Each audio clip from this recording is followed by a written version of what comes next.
Buenos días, estudiantes del Colegio Portugal. Bienvenidos a una nueva clase de Ciencias Sociales. En este momento vamos a hablar del nazismo, franquismo y nacionalismos. La primera pregunta que aparece acá sería: ¿qué no se puede afirmar respecto al nazismo? Bueno, este tipo de movimientos son surgidos a causa de la violencia, la represión, la situación difícil en el caso del nazismo de Alemania, una vez superado lo que fue la Primera Guerra Mundial, tener que responder por las consecuencias que trajo esta guerra y pagar la pena que les impuso el Tratado de Versalles, pues lógicamente generó un sentimiento de descontento y una situación que con el tiempo, no fue inmediato, pero sí en un término de 10, 11 años, implicó un resurgimiento de una mentalidad nacionalista que propendía por defender la identidad nacional. De hecho, es uno de los movimientos nacionalistas del siglo XX y estaba preparando lo que sería la antesala de la Segunda Guerra Mundial. Entonces, el sentimiento de descontento es bastante fuerte y eso es lo que tenemos que tener en cuenta para buscar acá qué no se puede afirmar respecto al nazismo, o sea, algo que está lejos de lo que implicó ese sentimiento nacionalista y de querer como desquitarse frente a la situación que tuvo que afrontar una vez reconocieron la responsabilidad que tuvieron los alemanes en la Primera Guerra Mundial. En la segunda pregunta, ¿qué se gestó a partir de las manifestaciones de descontento del pueblo alemán? Entonces, acá lo que es interesante analizar es que esa situación de descontento que se compartía y se vivía en las calles, en el ambiente social, pues fue generando ciertas manifestaciones de liderazgo en las cuales se hicieron públicas las peticiones del pueblo, ¿sí?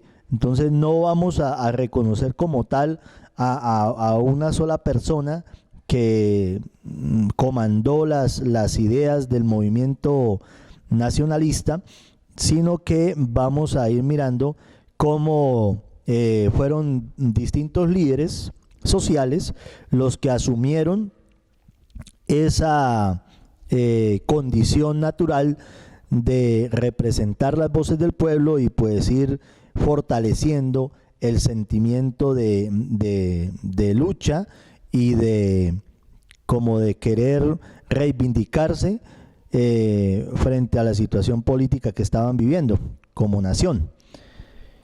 En 1929 sucedió lo que se llamó la Gran Depresión, una situación económica que afectó a gran parte de los países del mundo dependientes de la economía capitalista, ya que fue la caída del dólar a causa de las demandas que hacían las naciones europeas sobre el tesoro en oro que debía conservar Estados Unidos para poder emitir tantos títulos de valor como eran los dólares, ya que la denominación del peso para la época era el oro.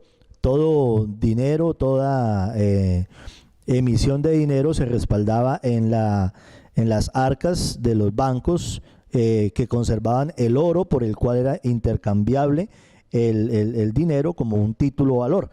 Y al ser requerido el oro por parte de los estados europeos a Estados Unidos, la respuesta de Estados Unidos fue la reducción del valor de la moneda, lo cual implicaba lógicamente un estado de desconfianza que llevó a lo que se llamó la Gran Depresión, o sea, un freno en la economía a nivel mundial, una crisis que repercutió en todos los países que tenían nexos con esta economía capitalista de los Estados Unidos.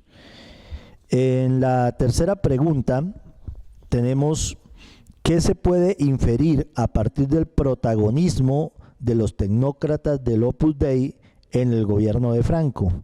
Bueno, cuando hablamos del Opus Dei, la expresión significa obra de Dios, y era un movimiento dentro de la Iglesia Católica de una tendencia bastante conservadora. De hecho, las obras del Opus Dei estaban caracterizadas por ser dirigidas por personas de un talante conservador y bastante extremo también, y de mucho poder económico. Entonces lo que se deduce de ese hecho es que hay una gran influencia de carácter religioso, y pues el hecho de que intervengan en un gobierno, pues también hay un sesgo ideológico fundamental en torno a lo que implica esa tendencia conservadora. En la cuarta pregunta: ¿qué quiere decir que el franquismo es opuesto a toda clase de libertad política o social? Un gobierno que se opone a las libertades políticas o sociales, pues es prácticamente un gobierno dictatorial, donde desconoce la participación del pueblo. El hecho de que considere que no pueden haber otros partidos o movimientos ya es un golpe directo a la democracia. No hay participación del pueblo, porque la visión de un gobernante no puede suplir todas las demandas ideológicas que hay en un Estado, ¿sí? El hecho de que el gobernante piense que es la mejor manera no implica que realmente lo sea. Y eso fue lo que sucedió con el franquismo. O sea, hay un desconocimiento cuando se habla de democracia orgánica, y decir que está representando al pueblo por denominación propia. Eso no implica que realmente el pueblo esté satisfecho con esa forma de administración. Y en la quinta pregunta: ¿cuál es la relación más obvia entre los conceptos de Estado y nación? Bueno, este tema es bastante importante, porque muchas veces solemos confundir Estado, nación, patria, país, y los usamos indistintamente. Para que haya claridad, tenemos que decir que un Estado es aquel que se conforma a partir de la ley, de reconocimiento de la Constitución, donde se afianza la identidad propia, pero también el reconocimiento de los demás estados, ¿sí? O sea, es una constitución legal. En cambio, cuando hablamos de nación, la nación implica el lugar donde se nace, la cuna, el lugar de donde son los padres. Si hablamos de patria, ¿sí? Ahí ya es una relación más directa con el contexto en el cual se ubica la persona. Y la nación pues tiene características propias relacionadas con las costumbres, la lengua y las prácticas culturales.